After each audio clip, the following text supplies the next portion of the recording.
기원전 바빌론에서 가난한 서기관이었던 아카드는 꾸준한 절약과 현명한 투자로 가장 부유한 남자가 되었습니다. 그의 경험에서 나온 부의 원칙, 5번째 핵심 메시지는 바로 돈을 불리는 능력의 중요성입니다. 아카드는 소득의 일부를 먼저 저축하고 나머지 자금을 안정적인 투자에 활용하라고 강조했습니다. 바빌론의 지혜는 수천 년을 넘어 오늘날까지 전해 내려오며 오늘날에도 통용되는 재테크의 기본 원칙을 담고 있습니다. 이제 우리는 아카드가 말한 부의 원칙을 바탕으로 현대적인 복리 효과, 분산 투자, 수동적 소득, 자산 배분 등의 전략을 살펴보겠습니다. 이를 통해 단순히 돈을 모으는 것이 아니라 올바르게 불리는 법을 이해하고 경제적 자유를 향한 실질적 실천 방안을 모색해 보겠습니다. 아카드의 가르침과 현대 금융 전략을 결합하여 돈을 불리는 방법을 구체적으로 알아보겠습니다. 먼저 복리 효과입니다. 아카드는 저축한 돈을 스스로 일하게 하라고 했습니다. 이는 복리의 힘을 말한 것으로 원금뿐 아니라 발생한 이자에도 이자가 붙는 구조를 가리킵니다. 워런 버핏도 나의 인생은 복리의 산물이다라고 말하며 복리의 중요성을 강조했습니다. 모건 하우절도 무언가가 복리로 성장할 때 작은 시작도 상상을 초월하는 결과를 낼 수 있다고 설명합니다. 실제로 매달 100만 원씩 투자하여 연평균 수익률 6%와 8%를 달성했을 때 그 결과는 차이가 큽니다. 10년 동안 연 6% 누적 자산은 약 1억 6,390만 원이고 연 8% 누적 자산은 약 1억 8,290만 원입니다. 20년 동안 연 6% 누적 자산은 약 4억 6,200만 원이고 연 8% 누적 자산은 5억 8,900만 원입니다. 그런데 30년 동안 시간을 레버리지할 경우 연 6% 누적 자산은 약 10억 450만 원이고 연 8% 누적 자산은 약 14억 9,040만 원입니다.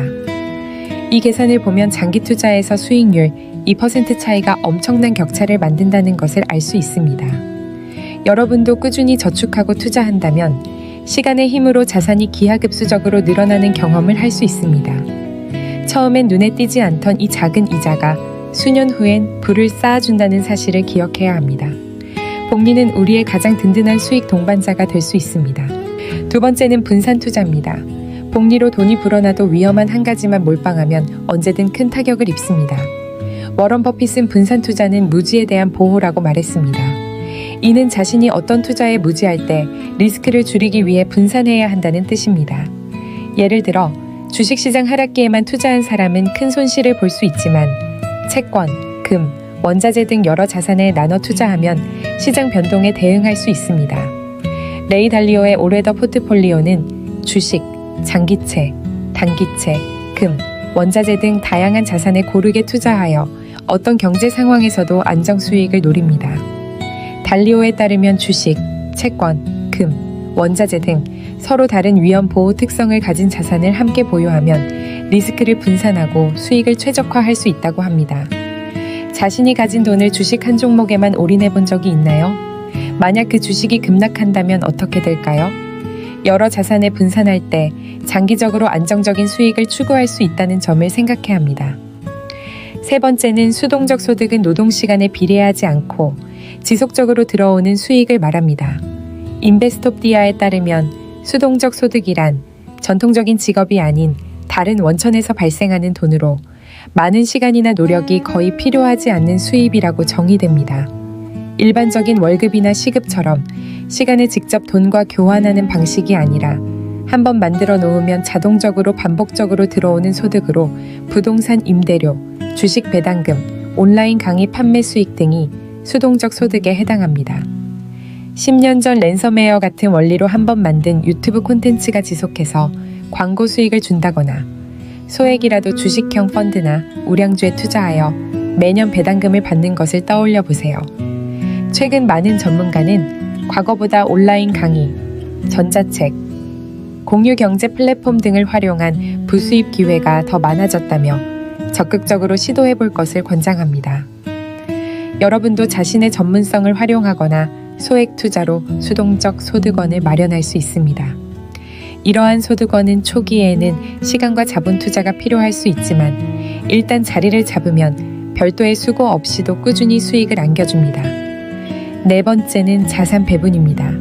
자산 배분이란 목표, 위험 성향, 투자 기간에 따라 투자자가 자신의 포트폴리오를 다양한 자산 종류로 나누어 분산하는 방식이라고 설명합니다. 즉, 한 가지 자산에만 집중하는 것이 아니라 주식, 채권, 부동산, 현금, 원자재 등 여러 자산군에 나누어 투자하는 전략을 의미합니다. 이렇게 해야 위험을 줄이고 시장 변동성에 더 잘 대응할 수 있습니다. 예를 들어, 단기 목표가 있다면 현금과 채권 비중을 높이고, 은퇴처럼 장기 목표를 위해서는 성장 주식 비중을 높이는 식입니다. 한때 금융 전문가들은 100에서 나이를 뺀 비율을 주식 비중으로 삼으라는 경험 법칙을 제시했습니다. 즉, 30세라면 약 70%를 주식에, 60세라면 40% 정도를 주식에 투자하는 식입니다. 이처럼 자산 배분은 위험과 수익 사이 균형을 잡아줍니다. 지금 나이와 목표에 맞춰 포트폴리오 비중을 재검토하는 것만으로도 장기 성과가 달라질 수 있습니다. 20대는 시장 변동에 흔들려도 복리의 힘을 믿고 성장주 중심으로 투자할 수 있습니다. 반면 50대라면 일정 비율 채권과 현금을 확보하여 안전장치를 마련하는 게 좋습니다. 이렇게 자산 배분 원칙을 따르면 투자 스트레스가 줄고 시장 상황에 따른 두려움을 완화할 수 있습니다. 단순히 돈을 많이 모으는 것만으로는 경제적 자유에 도달할 수 없습니다. 아카드가 강조한 것처럼 금을 불려라는 말은 곧 수익을 재투자하여 복리를 극대화하라는 의미입니다. 시드머니를 불리고 그 수익이 또 수익을 만들게 두는 것이 핵심입니다. 모건 하우절도 부는 겉으로 드러난 것이 아니라 구매하지 않은 멋진 차들처럼 보이지 않는 것이라고 말했습니다. 눈에 보이지 않는 절약과 자산이야말로 진짜 부라는 뜻입니다. 이제 여러분 차례입니다.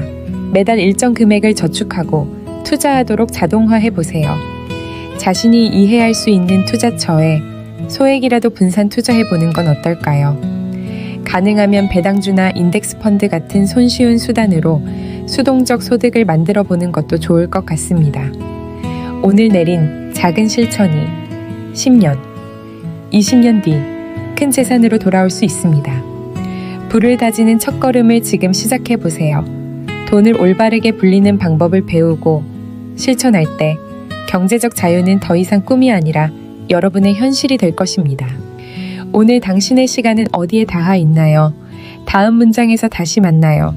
그곳에서도 당신의 이야기와 마주할 수 있기를 기대합니다.